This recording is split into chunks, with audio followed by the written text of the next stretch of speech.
Well, hi everybody. Thanks for coming out. I am Dee. I am the co-founder of Women in Linux.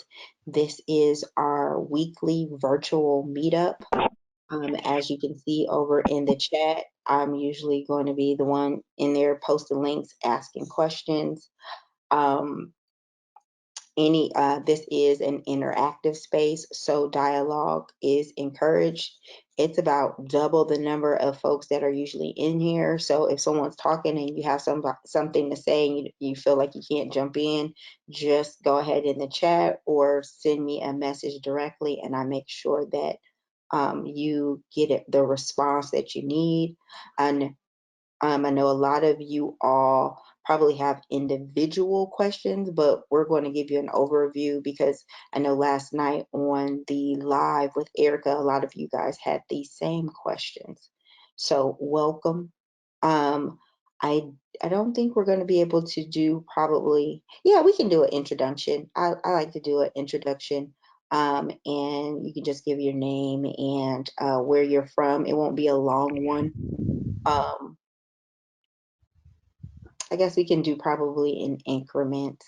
No, we can't do that because Reginald is here. And so what we'll do is we'll pick up after Cam comes in as far as introductions. So is it Reginald? I probably met you before. I probably haven't, but I'm going to give the floor over to you and you can introduce yourself to the group and all that other Cool. good stuff. All right. Thank you, Dee. I'm Reginald Campbell. Um, First of all, thanks for having me here. I know this is not my space, so I'm a visitor here, a resource for y'all.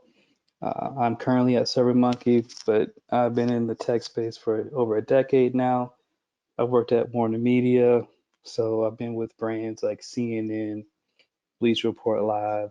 Uh, I've done work with Cartoon Network, NBA, NCAA, you name it. But as of right now, I'm building out a team in SRE for SurveyMonkey to help them kind of future-proof their applications, get on track, and just be a resource to them to improve their technology stack. With that said, I'm talking about SRE, I'm talking about different things. If y'all have questions, stop me because it's common to me. And so if it's not common to you, please call me out on that. So any questions up front before I start talking about SRE and other stuff like that? Yep. So give a little background on one, what is SurveyMonkey for those that don't know? And then two, what does it mean to be a site reliability engineer? That's what SRE stands for. In case those that didn't know, please take notes. D, if you could drop in some SRE books, that'd be great. I'll be doing the same. I just want you all to understand what I was saying last night. Last night, what I was saying, and Reginald, I don't know if you got a chance to look at the video, right? Right. I Um, did. w- okay, cool. So what I was saying last night, again, it's gonna take some time and it's gonna take some tech skills and it's gonna take some build on build. When I say build on build, those in here that are going to study computer science or have computer science degrees, and then you need to add some technical skills such as Linux or being able to keep an application up or understanding what that looks like. I want you to understand. I kind of tend to push you over to SRE. Mr. Campbell can talk more on it from that perspective, but that's how I see it. For those of you that feel like, hey, I gotta have a degree, I'm going to college because they told me I need to go to college, and I got this degree, and I gotta do something with it. So that's what you can do with it. Okay, that's just one aspect. The other aspect is this: when you're looking at site reliability engineer, Like at Phillips, they I muted her. All right. So the other thing is this: when we're talking about site reliability engineer, please, please, please do your research. I'm not calling no names out tonight. I just know I have heard some horror stories. Some of you have paid $15,000 to go get to a boot camp, $40,000 to go to a boot camp, $5,000 to go to a boot camp. $10,000 to go to a boot camp. You came out, you still can't get a job. Why? That's why we're here. Like, yo, stop doing that. Please stop doing that. Start talking to people. Start leaning on people's shoulders. Start asking questions. And if it don't sound right, it probably ain't right. So, right?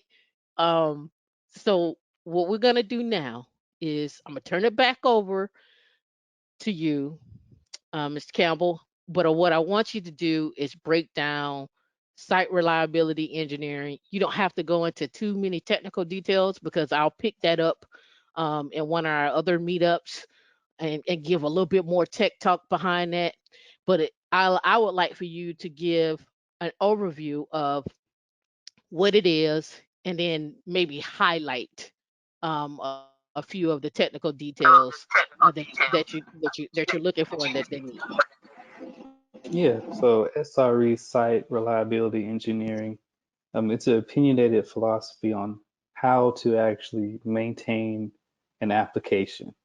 So what do I mean by that? So if and before I even go into that, SurveyMonkey, SurveyMonkey is a data collection tool. It's a surveying tool. So whenever your company or you need to figure out how people feel about certain things, you can create a survey and send that link out to people. They take their survey online or on their phone, and then they get the data back. That's what SurveyMonkey does. It's been very popular in the past year or so because um, there's been a lot of details and a lot of attention towards how we treat other people who don't look like you. And you have to collect data on how those people treated or how do we do that. And a lot of people have been turning to SurveyMonkey to get that information from their church, from their company, from their team, etc. That's SurveyMonkey. Site reliability is an engineering hands-on team that's there to make sure that every tier of the engineering stack is reliable in an actually automated fashion and everything is monitored. So what do I mean by that? So when you go to your favorite website or when you go to some type of tool, right? If it doesn't work, you wonder like who didn't catch this, right? If you go to CNN.com and it's not up, you're wondering why is it down? Right. And there's usually some SRE who's probably losing their mind right then because they're trying to figure out how did this get past them. SRE is the people there saying, hey, you know what? Our uptime is like 99.99% or 99.9999%. That means that most of the time you go to their website, it's always up. And that means that you have to understand what's happening at the DNS layer, the networking layer, the web tier layer, the database layer, the API layer. Um, it's really about making sure that when developers make changes, that code is shipped out through the CI/CD process. It's tested heavily by QA, and that it's actually pushed out to the production environment in an automated fashion that does not interrupt customers, and that the business approves on it. And for anyone who wants to know more about the opinionated details of what goes into SRE, Google has a free SRE handbook that's listed out there. It's totally free. You can Google SRE right then, and it'll give you a book. And in this book, it talks about things about um, SLIs, SLO, and SLA. Everyone understands or has interacted with something called SLA, service level agreement. So when you go to a certain website, they usually say, hey, when you use us and you pay us, we're going to make sure that our website's always up for you. That's the SLA. That's a public agreement. And you need to have certain technical things in place, a monitoring solution. If you're in the cloud, you have CloudWatch. You have Cloud Container Insights to make sure that any containers are out there that are running well and not actually churning up CPU and memory usage. Um, so I'm the senior manager for SurveyMonkey, and so one of the things that I'm doing right now is that I'm building out a team of SREs. And I have several projects that I need my team to accomplish on. And it involves things I just told you about, where I need to make sure that everything that's pushed out to the website that people use, it's monitored in some automated fashion. Um, Other things could be, hey, when people build out new infrastructure, right? When they go use the cloud and they spin up some web server in Amazon, we need to make sure that that's done in a controlled fashion using tools like Terraform, using tools like Docker, using tools like Fargate to make sure things can scale up um, automatically. Now, I'm going to pause at this second because I'm saying a lot of stuff, but I want some feedback. If anyone has questions, um, feel free to speak up.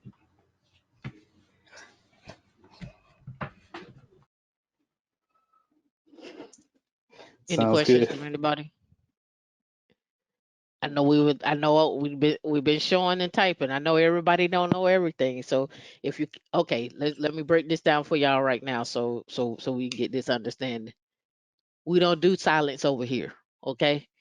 Um if you don't know, say you don't know. That's what we're here for. We're here to make sure that you know. I want you to walk away. In fact, what is site reliability engineer? Anybody who could tell me what that answer is right now? I'm a cash app you right now. What's going on? Where we at? Where my people at? Come on, let's get it. I I have can no go. problem. And if you have a few questions, again, like I said, this is an interactive meetup. So feel free to take yourself off of mute. Just make sure that you don't have any background noise because it is going to interrupt the audio for everyone else. But Bruce K, if you have a few questions, we welcome your questions to the floor. The other thing I'll add is even if you don't have questions about SRE, if you have a question about my journey, about how I got to where I am, I'm more than happy to share that too. Because if I can spare you some of the pain that I've been through, that will make this worth it for me. Yep. And we could. I would love for you to go into that as well too, because um again, like I say, I don't want you to take what I say as fact. I bring people in that I connect with, that we talk. I know Reginald have seen me posting Blacks in Technology every day. Something about something tech, something about stock, something about entrepreneurship, something about making money. I don't care. I'm gonna post it whether you like it or not. Here it is. And if you're in my Slack and Women in Linux Slack, you see the post. But we want you to walk away with knowledge and how to act on that knowledge. So if you want to know his journey, ask the question. If you want to know, if you want us to go over what SLA and SLO means, let's go over that. And I see some question. Is SRE a part of DevOps? I'm gonna let you take that away because this your Um, team. yeah, so SRE and DevOps are related, but they're not the same thing. So one thing you'll read in the Google handbook for SRE is that they like to say that SRE implements DevOps. SRE is a philosophy. So in the technology organization, when someone comes in like me and says, we're going to introduce SRE, that means that this team, SRE, our scope is broad. We are looking at every tier to make sure that everything is tuned to make sure that the customer always has a great experience and that things actually continuously improve. My team is also in charge of saying something like, hey, you know what? We just pushed out some new features and our performance has actually degraded. And so instead of pushing out new features, we're going to focus on actually tuning up our current applications. And then once we can prove through our SLOs and SLIs that everything is back to normal, then we can push out new features. DevOps is still needed, but it's more about tearing down walls between development and operations, hence the word DevOps. So if a DevOps engineer comes in, they're more concerned about, hey, you know what? I need to automate the building out of a node application. So when operations needs to actually run this application, they can easily do it. But that's the extent of their world. They're not focusing on things that my team will focus on, where we're looking at laying out a new architecture that moves away from monolithic app to using a microservice tiered application in the cloud. And so that's the difference between DevOps and SRE. When you hear someone use them interchangeably, that's bad. That means that they're in an environment where SRE is not really implemented the correct way. But it's something worth investigating a little bit more. Google has actual videos, about 2 or 3 videos, where they go deep dive into how SRE and DevOps is related and how they're not the same. That's a good question, though. I have a question for you. So, what made you even get into that field? And the reason I'm asking, for someone who's new into tech, where would you even start? And is it based on passion? Did you do it based on where the market was going? Like, where would you even start? Because I've never heard of SRE before. The answer to your question is yes. It's something I like doing, but it's also something that I saw was a viable like business. My very first job out of college is actually related to SRE, and I didn't even know it back then. But I was a web manager. I was actually writing up web pages and redesigning websites and putting it on the website, making sure that was good. That was my first job at Department of Health at Florida. Um, and so it's not a new field. Google has been doing SRE for the past decade, but it is one of those fields where it's not something that you just walk into day one and you're an expert at it. Usually people in my field started out maybe developing and they got into DevOps and realized they loved automating things. You might find some people who were SMEs with cloud architecture or Amazon, right? They're certified using Amazon. They realize, hey, I can use all these tools, but if I do it a certain way, I can actually launch a website. And they start getting deeper and deeper into that, and that leads them into my field. Hey, People in my field I have don't a want to cut varied you level off. of experience. Reginald, I don't want to cut you off, but can you? I know for me, when I first got in the field, acronyms really killed me. I call it acronym soup. Can you let them know what a SME is? Because what happens is, when you learn a new career, it's all about the language. So, when you do an acronym, can you just break it down real quick and we'll try to follow up in the chat with what that is? Yes, and I I appreciate it. apologize for that. Oh, no worries. It happens all the time. So Hey, a hey, SME is a Reginald, subject Reginald, matter expert. it's okay. I do it all the time. She be in here. She was like, "Can you slow down with the acronyms?" And I was like, "Absolutely not. You The got to other thing keep that she's up." not going to tell you is Mika tends to be a robot. So if you see some stuff happening real fast and you don't know what's going on, it probably really is Tamika. If she's talking about posting. That's Tracy Holmes.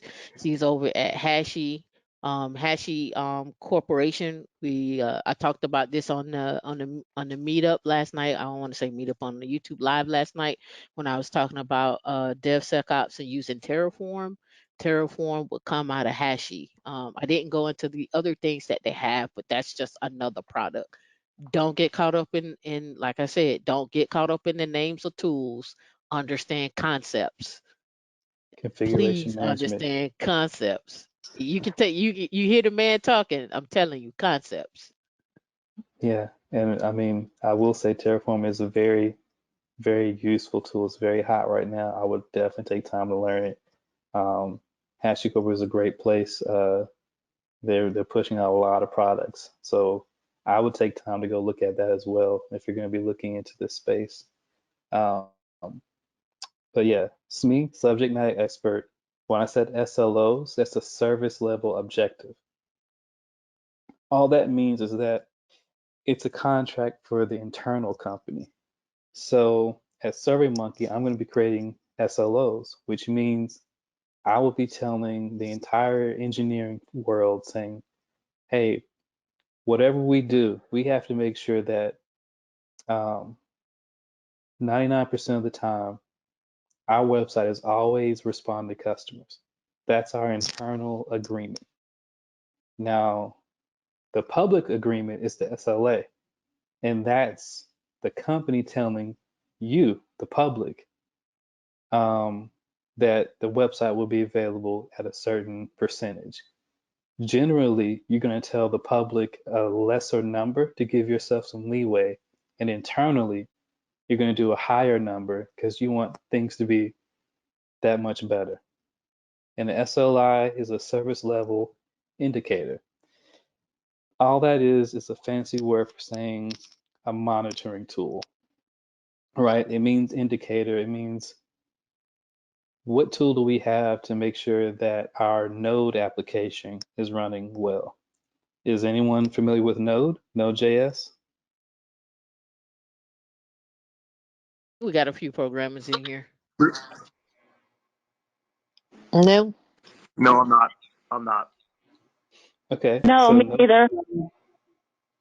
okay, so Node.js is a developer like language. It's an actual language you can go out there and it's based upon JavaScript. Someone correct me if I'm wrong on any of this.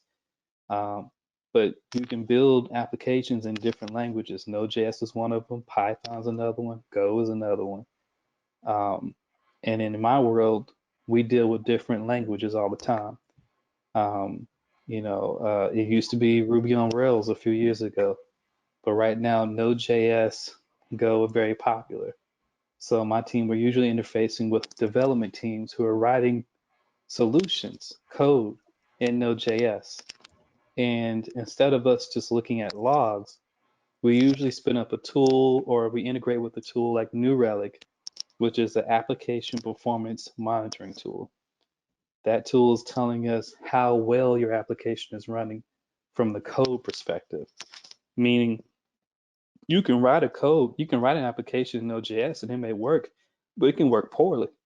And something like a New Relic or a Datadog or a CloudWatch would expose that and give the developer and the SRE room to kind of dig in and understand why the code is running that way. I'm going to ask another question to kind of open up people's minds. Can anyone explain to me the basic components of running a site? Like, what are the couple main things you need to spin up an application and use it on the web? The web server, um, a domain name, and DNS routing XML. Repeat that last part for me. The DNS, the name server. Okay. So you're definitely in the tech space. You named some good stuff, right? Domain name server, DNS is your public way of how people get to the internet, right? Like technically www.google.com doesn't exist, right? It's just a friendly human readable way of the actual IP address that actually hosts google.com. So you're right. A web server is there to actually serve up the website, the HTML or the JavaScript, um, or even an API. So you're absolutely correct. Can anyone else name any other components you might have in a web application? Maybe graphics. Yep, yep. You will definitely have some graphics that will fall on the front end side. So sometimes on web servers, you'll have things like React, which is a JavaScript based front end development tool. The runtime. The runtime, that's more of the development side of it. But I get what you're saying. Unless you're talking about runtime, like things that's happening on the front end where maybe you're doing the DOM or you're doing some more interactive graphics there. I'm sorry when we're talking like the interpreter. Whichever it be, like you were talking about the different languages. So Gotcha. Yep. That's definitely there. So something else to think about, right? Here's a few more. Yeah, you're gonna have DNS, you're gonna have your web server, but what about caching? Right? Caching being generally when you go to a website, you're not actually communicating with the web server itself. Because imagine if a million people came to your website and they all clicked on the same button, that's too many requests for the server. The server would just die. But you usually have something called a caching tier, right? It might be Akamai. Akamai or CloudFront. Amazon has a tool called CloudFront. All CloudFront is a series of web servers out there that literally just copies what your website has and then fronts. It's like, imagine it being like a security team around you, protecting you from people getting to you. And that's what a CloudFront is. That's what a caching mechanism is. And there's different types of caching, right? You have the edge caching, which is Amazon CloudFront, Akamai, or Fastly. Then you also have more development side caching tools where you have Elasticache, Memcache, or Redis. Those type of tools are there to cache responses that came from the actual application itself.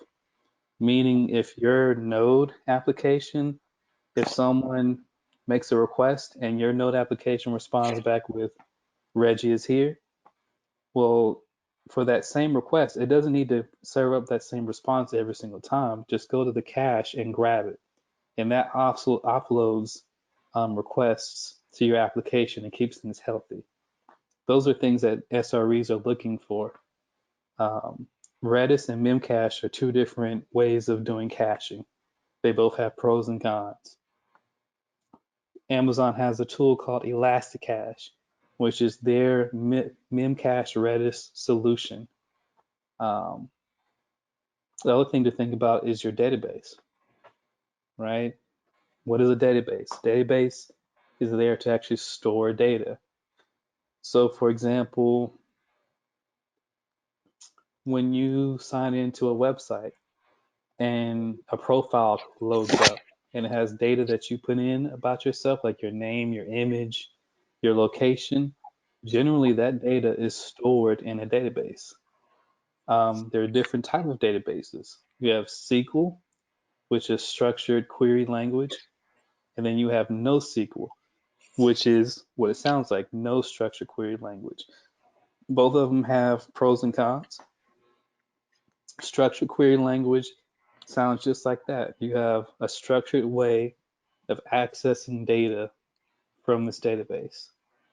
But NoSQL, like MongoDB, is more of, hey, come to me and you can put in whatever. And then when you talk to me, I'll give you whatever I have. There is no structure in it. But those are some of the things that we look at. Any questions on what I've said so far? Yeah, I see a question in here. It was I'd be curious as to your background if you were starting over to become an SRE. Well, where would you start basically? So if I want to start over and become an SRE, where would I start? Um, exactly where I just told you guys. Once I would read the Google Handbook and understand the different aspects of SRE, there's nothing stopping me from opening up Terraform because that's free and learning how to use Amazon because I can get a free account there. There's nothing stopping me from creating a little dummy Node.js or Python application because once again, that's free. I can learn how those tools actually interact. But one of the very first things I would tell somebody if they want to go down this field, actually create an application on your free time and put it up in the cloud or launch it.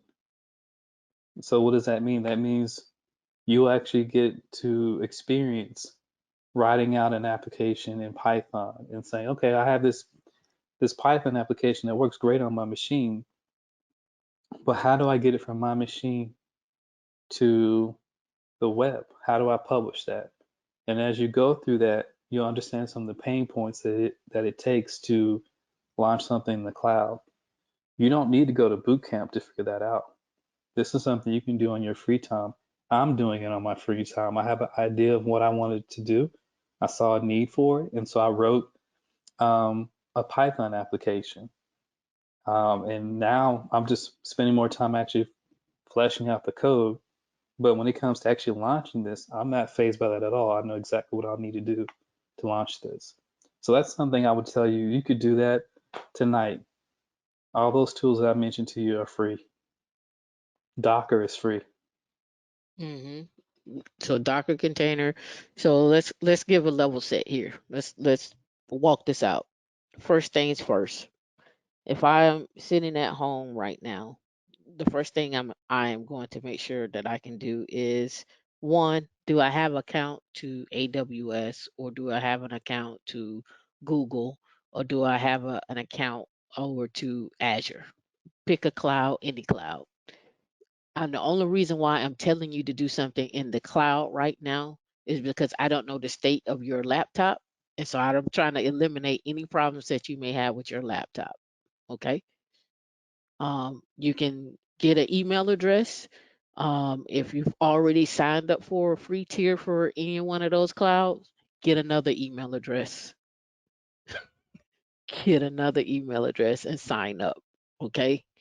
Once you sign up for that free tier and you get logged in, familiarize yourself with the console. Literally, like just click on it. Go around and say, well, what is CloudWatch? What is an instance? What is an EBS store? He said something about Redis. Click on Redis. Just inform yourself of how things are, where are they at, what are they used for. That's what you this is how you learn. You don't learn by just sitting back and watching somebody else do it. You're gonna have to dive in. Then after you do that, after you have that setup going, he mentioned Terraform. Okay, so what is Terraform? Terraform is used primarily to deploy your infrastructure. There is also cloud formation out there for AWS. Here's why we use Terraform. Terraform allows me, as a student that wants to learn everything right now, to go in between AWS. It allows me to go to Azure, and it allows me to go to GCP. It makes me, as the person who's learning, agnostic, meaning I can go to any cloud that I choose to because Terraform allows me to do that. If I learn cloud formation is only dedicated to AWS. So now I'm pigeonholed to say, okay, well, if I get hired for a job, then I have to learn whatever tool they're presenting or whatever tool that particular cloud is beholding to. But what Terraform allows you to do is to go in between all three. So that's the super important part there. I posted the link on Learn Terraform. We also have a partnership with Terraform, or I should say, excuse me, Hashi, where we can hold training classes to get you spun up on one, what is Terraform, and then two, Terraform certified. They actually have a certification class. The class does not cost you an arm and a leg.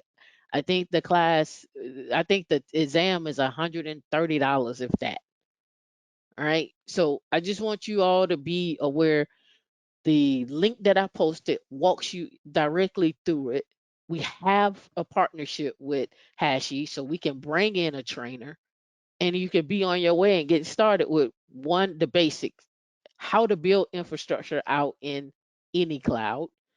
The next thing here is we're now going to say, okay, well, spin up an instance inside of AWS or in Google Cloud. Literally click on the link, and then inside of AWS and Google, spin up an instance. And then the next thing you do is connect to the instance. All right. Because you just want to see if you can get to it. I just want you to know what you can do. All right. So next thing after you do that, after you spin up the instance, you want to take the time to say, I use Terraform. I'm going to use Terraform. I've been learning Terraform. And Terraform, as you walk through the training, it's actually going to show you how to spin up an instance out in AWS. It's going to show you how to spin up an instance. When I say instance, I'm talking about a VM. Same thing, same difference. Don't complicate it. Don't make it harder than what it is. uh, you spin up an instance out in AWS one of their trainings. They also have a training for Azure, and they also have a training for GCP. So in that Learn Terraform link, you will learn how to spin up an instance in every one of those clouds. Okay. You will also learn how to set up a 3-tier web application inside of that. So now you've gone from 0 to 60 really in a matter of, I think the training is probably like a day. I think you could probably take this if you study and immerse yourself, like I said before, you could probably take the exam. I'm gonna give you 2 weeks. You could do it in a week, but I'm gonna give you 2 weeks. And that's just on Terraform. We're not talking about, hey, I need to know what port this web server is want. Nope, nope, nope, nope. Don't complicate it. Stop it. It's just basics. We're doing these are the basics. So you could get your an account. Let's recap. Get you an account in any cloud. Look at Learn Terraform, Hashi.com for Terraform. Go through the training, understand how to use Terraform, understand how to use the different clouds using Terraform and how to spin up an instance.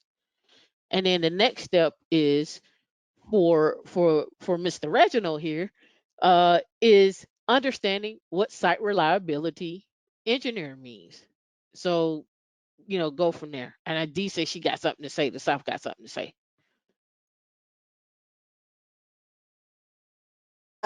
So one thing I'm getting a couple of inboxes in chat, and I'm not trying to bust you guys out, but one thing that I want to share with you all, that um, learning technology is not like some get rich quick scheme. You have to have a lot of patience. And for those who have went to boot camps already know that it just didn't pan out how they thought it was going to pan out.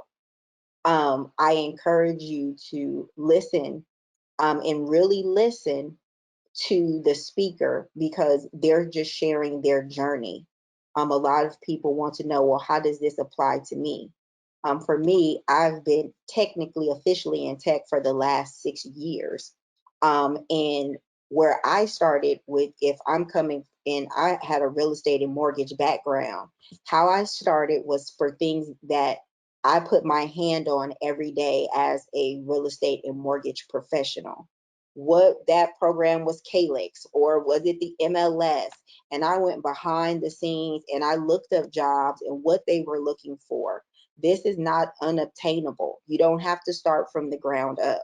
But I do ask that you guys have some patience, listen, take some notes, and it everything applies to everybody, no matter what your background is. Because what's good for Reginald in his path may not be good for Margot, or may not be good for Tracy, and things pivot. And so I can tell you that this might interest you because you have um, a aerospace background, but you might find yourself wanting to do something totally different. And this time right now in 2021, I can tell you online learning has changed in the last 5 years from when I started learning Linux. And so now is the time where you can spend a minimal amount of time on something and say, you know what, that's not for me. I'm going to move on. So that's just my little sidebar. Patience. And I'll just say to that, right? The other thing about the tech space is that you got to stay hungry. It's going to change, right? The tools that we're talking about today are great right now, but they could be something totally brand new tomorrow, right? And you have to be open to that and be able to spend time on that. My journey is kind of like that, where I started out as a web manager, and I thought what I was doing back then was groundbreaking. I was taking down HTML tables and doing CSS. It's something the state had never seen before. That was groundbreaking then, but that's nothing now. After leaving the Department of Health, I went to Home Depot and was an actual DevOps operations engineer.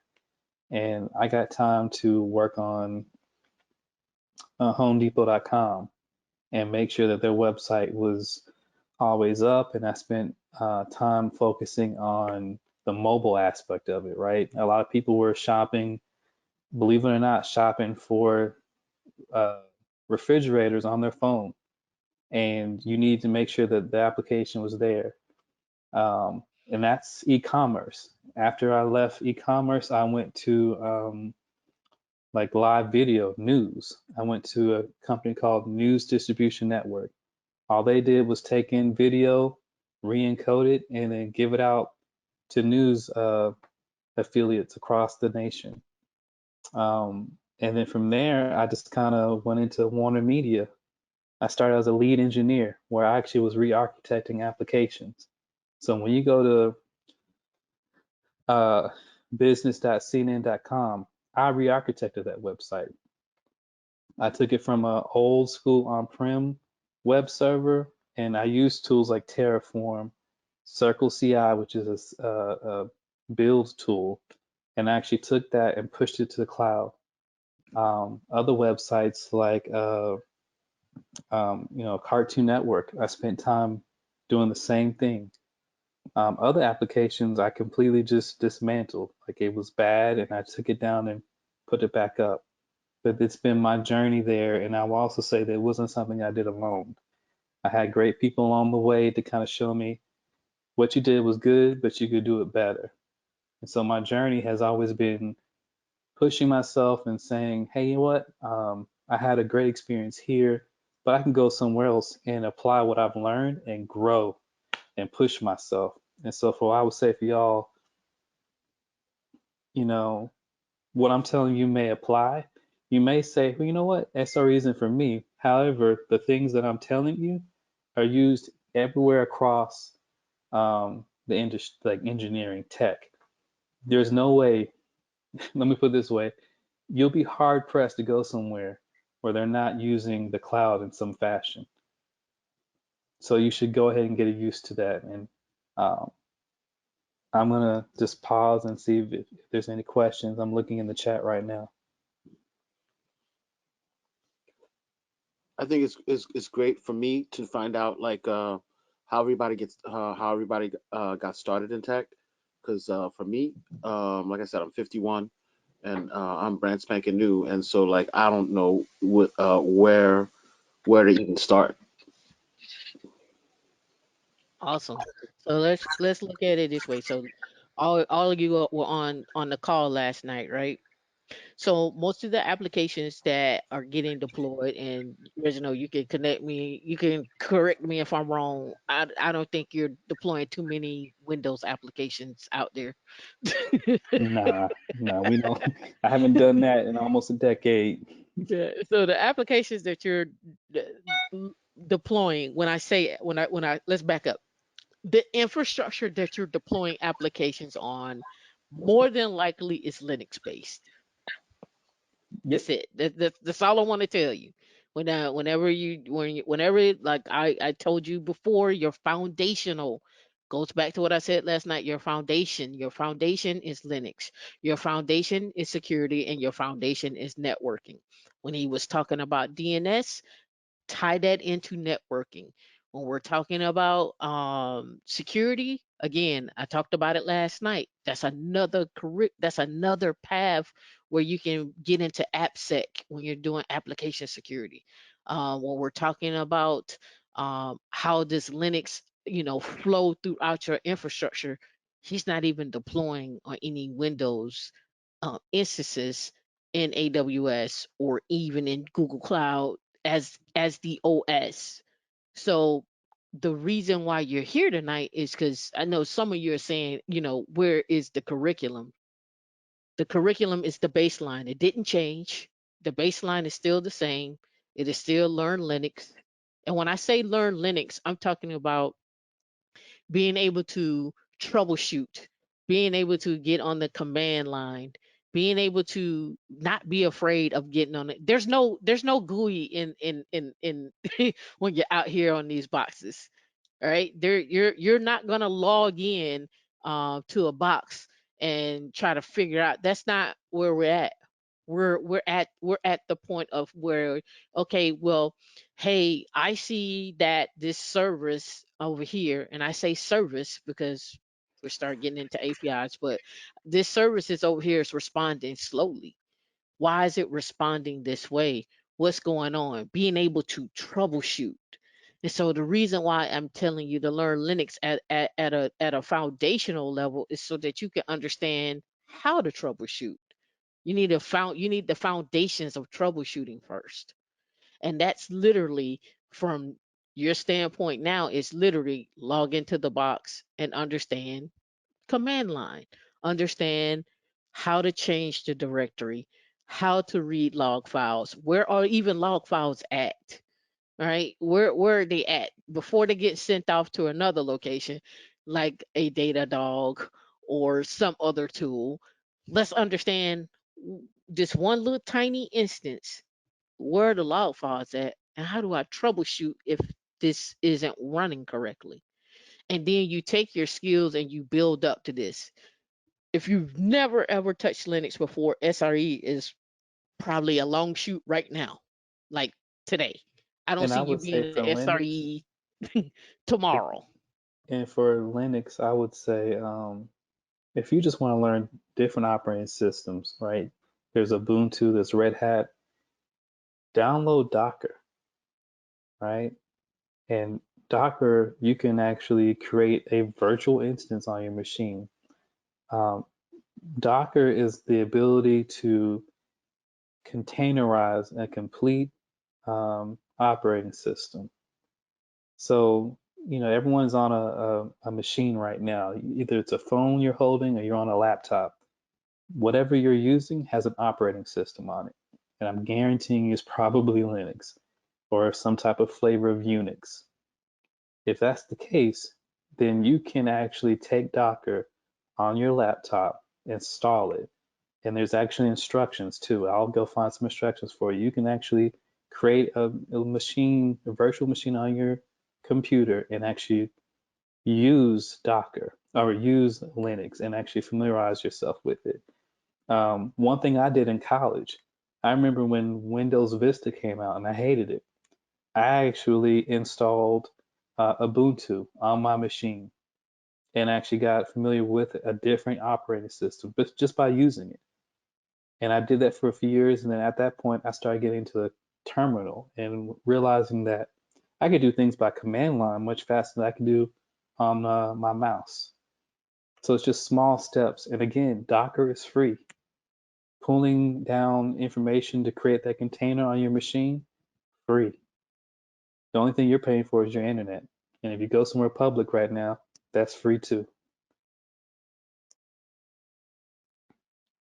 Oh, And clarify Docker, what is that? DOCKER.com?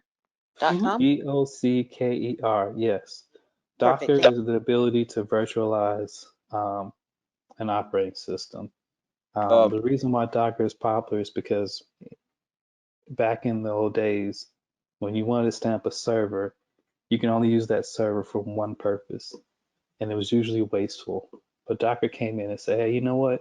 We're going to install Docker on this machine. Now this machine can host several servers, and they all run well. right. And I see the questions inside the chat. I hope this helps some of you that have taken computer science classes, because you asked, what can I do with my computer science degree and how can I get into tech? So I'm gonna ask this question. Um, are you looking for people who have just a computer science degree and no technical skills, or do they need both? Um, I am always looking for technical skills first. Degrees are helpful. Don't get me wrong, I have a bachelor's degree and I have a master's degree. Um, but that becomes more important as you get into leadership roles. where you're able to communicate effectively and work with different people. But one thing that what I realized when I got into industry is that I didn't need my degree to get into the field. There's a lot of people who are in leadership above me who do not have a college degree. And so I would tell y'all, like, if you're in school now, stay in there. But there's nothing stopping you from doing everything I told you right now, and you'll be one step ahead of someone else. The other thing I would encourage you guys is to create a GitHub account. GitHub is a code repository. It's free for you to go create an account. It's where you store some of this code that you're going to be working, or the Terraform that you'll be working on. So that way you start building up a history of you trying out different languages.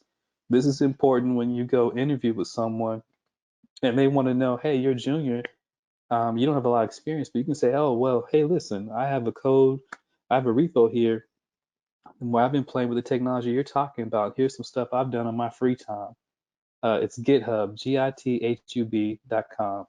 It's free. It's where you store your code. It's that or Bitbucket, but GitHub is very popular. And this is what I was talking about last night for some of those that hopped on. I call it the after live, uh, setting up your journey, right? So as you start to learn, don't leave everything on your laptop. Document your journey. Check your code into GitHub. Check your notes into GitHub. Document your journey. So when someone asks you in an interview what you have done, you can say, here's my GitHub repo. Here's what I've been working on. Here's what I've been studying. Here's my Terraform code. Here's what I've learned on how to use Datadog. Here's what I've learned when it comes to troubleshooting. These are the things that you have to have. And the only reason why I say you have to have it is because you, one, want to keep up with what you're doing. It's your study guide. It helps you get ready for the interview, right? And also too, it helps you have better interviews as well too, because now you have some reference material, one, to study, and two, you could talk about it in your interview of, okay, well, when you deployed this application, what made you choose to create this application, or what made you choose to, and please don't think you have to write code to create this application. You can download a Docker container that has a web server where you're just changing some HTML to say, hey, my name is Tam or something like that, and you deploy it out somewhere and see if you can get to it. If you just want to know the difference between the different load balancers, just which again, do not make this complicated. Keep it very, very simple, and then build upon that. Like, we want to start with foundational things, and those foundational things, like we said before, please get you an account tonight on somebody's cloud. I don't care, because again, the application doesn't care what cloud you're landing in. It doesn't care, right? You as the end user don't care what cloud is in. You just care that it's up and it's working. So you got to remember that. Um, so I think this would be a great place to start for me, just to kind of cut in, because I'm usually like really low key during the meetup. But I think me sharing my journey would, shut up, Tracy, would help a lot of people, because I know I can feel the energy if everybody's just kind of anxious because you hear $100,000 a year job and you want to know how to get in. Like, let me get in, let me get in. I want to get in. I want to get in on that. Tech is always evolving. You are not going to know everything. There was a time that I would sit in the room when I would talk to Tamika and all I heard was won't, won't, won't, won't, won't. It made no sense. Now I can sit in the room and I can engage in the conversation. It is a process. It's not going to happen overnight. For me and Tam are friends. You might have heard it, might have not. Me and Tam are friends. I was one of the first friends. I was the only friend that asked her about what she did. And she was so excited. She sat me down and started talking about Linux, and I fell asleep on her shoulder because it was boring to death. it was just dry. And so because I learned, I'm a visual learner, we found the Linux Academy. And I said, okay, I get it. However, I still didn't understand it because where I was learning from, it was still too high for me. I needed more of a fundamental level. And for some people, that might start at an A plus. It's nothing wrong with reading the A plus book so that you can get a fundamental knowledge of computers in terms. It's probably a great thing to have in your arsenal of books to have. Whatever you think that you want to do, tech allows you to go dig in it. I thought I wanted to be a web designer. I spent 3 months on that shit and was like, that's not my life. That's not my calling. I'm going to leave that alone. Do I have a cert in it? Absolutely. Can I click around in some stuff? Absolutely. But programming is an art form. It is something that you are not going to get into in a couple of weeks and think you are a pro. It is a tool for your tool belt. Period. Pick up these tools. Understand how these tools work.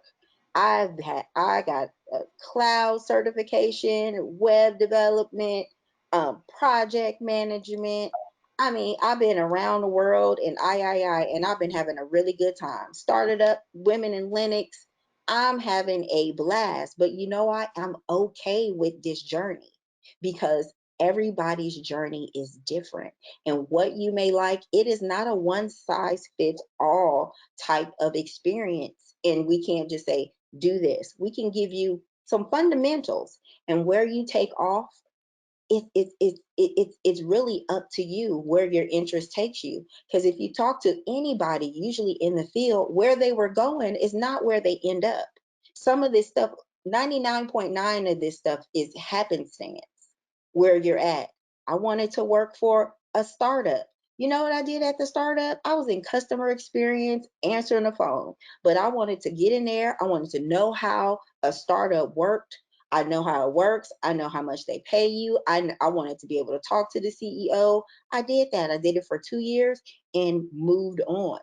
Now I took another class. I took another class through ProScholar. I'm about to work for someone in emphasis. Is it all the money that I want? No, but it's experience because you know what? My training is what I have made it. And that's all up to you. These are fundamentals. And in my mind, while everybody was talking, I'm thinking, like, it's like high school. High school gives you the basics of what you need in order to get some stuff and go to college or, not go to college. It's just fundamentals. And these set the way we curate the fundamentals will propel you to where you want to go. Where you go from here is totally up to you. And I know it sounds cliche, but it is it is what happens. And I ended up right back in infrastructure. In the infrastructure class, I thought I was taking was Windows based, and I said, "Oh my goodness, I've been duped. I don't want to do this either." However, it's all about the experience. It's adding tools to your tool belt, not for the entry level. And again, in this entry level jobs, we've already told you, hey, get it. All this experience counts towards that. It's not the number of years. It's can you do the job? All these trainings and things that you've taken, do you know how those tools integrate with each other and you know how they work? Can you have a conversation with a team about that? Do you sit with yourself and go to take labs? Are you on Cisco? Are you doing labs or you just have these certifications and they're dusty and you're not doing anything else? I know for me, it's like any language, like you learn Spanish. If you don't use it, you'll lose it. What are you doing once you get the certification? Are you coming to groups like Women in Linux? Did you open yourself up an AWS account and are you doing those tutorials? Are you joining open source projects? What are you doing? It has to be self-propelled. Luckily, we can help you with that. Now, are we going to give you a step by step? Yeah, we can give you step by step. However, those steps are up to you. Somebody said, what is this A+ certification and what is it used for? An A+ certification basically is the fundamentals of computers Yep. and what they do. Yeah. And So basically, you'll open it up and it shows you, like what is RAM. Yeah. See, that's why I didn't take. this is how big it is. And people, and I'm not a test taker, but it tells you what the phone jack is, what a computer's name is, All hardware. your cords, all of the little technical stuff that you don't think might be interesting, or you're like, man, I've been networking all my life. I found out I was a networker all my life as an entrepreneur. I go get my server, I hook up my voice over IP, and I was like, well, shit, she was right. I can do this. Like we overthink so many things. It is ridiculous. Like you'll talk yourself out of this money. Don't do that. And so that's Yep. my 2 cents. So Margot asked, to what extent do we need to know Linux? Here's how I look at Linux. Being able to troubleshoot is important, and that even goes to Windows. So being able to understand, like, okay, hey, I'm gonna give you an interview question that I ask on my interviews when I'm interviewing people. And I just want somebody to answer this for me. Whatever. Okay, so the question goes, this is the question. The question goes, hey, you have a customer that comes to you and they say, hey, I'm trying to log in into my Linux box. I can get logged in, but whenever I try to write something to a this particular directory, I can't write to a directory. How would you solve, what are the steps that you would do to solve that problem? What are your steps? Somebody blurt out something. I see you in the comments. I see the comments, but I want you to tell me what I want you to mentally walk me through those steps. Like what's the first thing you're asking that person? Do you have permission? What's another one? Go ahead and drop, Reggie. That's cool. Thank y'all. I'll talk to y'all later. Bye, All right. everyone. All right, now. Do you have permission? What else? Joe, you up next. Folders, user permissions. Okay, so here's what I want you to start doing when you're looking at this. You need to think of I don't want to call it a template, but that's really what it is you're walking through the steps, right? Again, I always look at stuff as like the scientific method. That's just how I look at it, right? One of the things that you have to think about is this. Okay, if the user can log in to that particular box, and they can't write to the directory, there are several things that could be wrong with it. It could be the user doesn't have permission. It could be that the mount point is not there anymore because it could be a remote mounted directory. It could be an NFS remote mounted directory. It could be that that person wasn't in the right group. It could be that the location of where they're trying to write to is full, so that location can't that particular directory can't be written to because it's full from another location. These are just, again, you have to walk through the steps one by one to solve your issue, and then when you solve it, literally write down what you did to solve it. Keep a journal of what steps you took to solve it, because the reason why you're taking those steps, though, writing down those steps to solve it, in case someone comes behind you, in case you just don't remember what you did, in case you're not at work one day and somebody asks you, like, what did you do to solve that problem? And in some cases you may leave that in a ticket to create your own knowledge base, right? You got to remember, everything can be read, everything is a knowledge base, so you have to keep a journal of it. So these are just ways that you can immerse yourself into this. Does that make sense for everyone? You can. I'm gonna do like Erica. Put a 1 in the chat. Yep. Yeah, that was very helpful. You and Dee really broke it down because I could feel the same anxiety. It's like, just tell me what I need to do so I can get 100 racks. That's not how it works. Yeah, but I'm telling you what to do so you can get 100 racks. I'm Right, literally, 100%. Yeah, I'm yeah. telling But it's you, not going to be like A, B, and C. and Then you're going to give me 100. and that's why, yeah, and this is why Yeah. I stressed this yesterday. It's not gonna be I'm gonna take 1 week and then I'm gonna go and then I'm gonna be done. Well, you can do that, right? You can if And you I wanted to, but the likelihood of you having hypertension and stressing yourself out, yes. However, But also what that, I I mean, if you're super smart, because at the end of the day, you can still learn all these skills and don't have the soft skills to sell yourself. Like yep, it's more than just the tech. That's real It's talk. collaboration, it's engagement. I can go in there and I'm just like, and they look at me and say, you got any questions? It's showing up, and showing up, and I just had this conversation. Showing up is also about your voice. Your voice needs to be heard. If you are sitting back and you are a shrinking violet, male or female, you're not going to get anything done, because at the end of the day, these tech roles need multifaceted people. No longer I mean, of course, could you be super smart and people will leave you alone? Absolutely. But that's not who they're looking for. You need to be able to talk to people. You need to be able to troubleshoot. You're going to be on a team. You need to know how to collaborate with a team. Leadership skills, all the skills that you are getting on your job, who you are as a person, they need to show up in all these spaces. and and I I want to be clear here. Um, this is my own philosophy. And a lot of people don't like it, but it's whatever.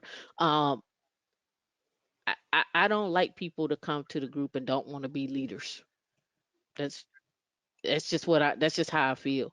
Yeah. I want you to be able to walk in your interviews and own your interviews. Walk into the positions and own your positions. Like, don't cower down. Don't stand by and let people pass you by and money pass you by. Excuse the language. That shit over with. That's just how I feel. That's over with, right? And so what I try to ensure that you have is you have the skill set, you have um the the the group support where you can come bounce off ideas, where you can come say, hey, we're doing this at work and I don't think this is right. You know how many times I've been in a position where I'm like, I don't even know if this is right. Who can I turn to ask this question?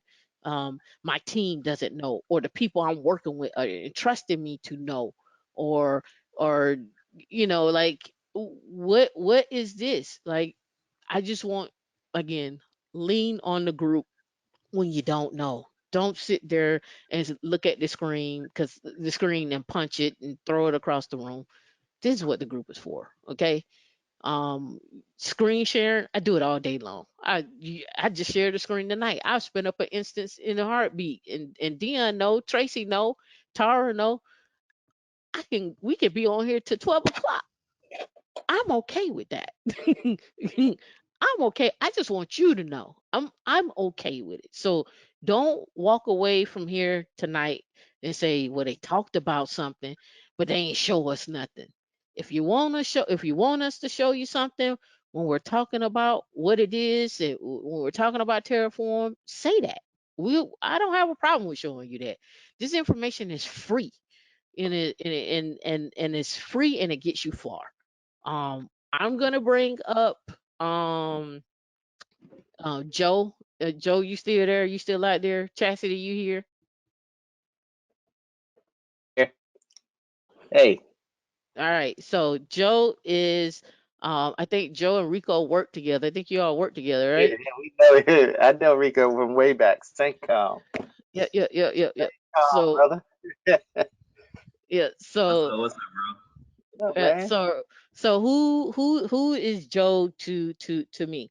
All right, so Joe is a guy that I was over at St. Pete College. We were on a panel, and the the person that was leading the panel was like, hey, we have Tamika Reed on stage. She's founder of Women in Linux. We have Joe, he's up here, and we're going to talk about what it means to have a certificate. And this guy is a CompTIA partner. And he was like, hey, tell them how important it is for them to go get their uh security plus cert. And if anybody know me, I don't play that. So I looked and I was like, okay, so I'm gonna keep it real with y'all. And this is exactly what I said. What he talking about, I don't know. You're gonna need more than your security plus cert. You're gonna need your Linux cert.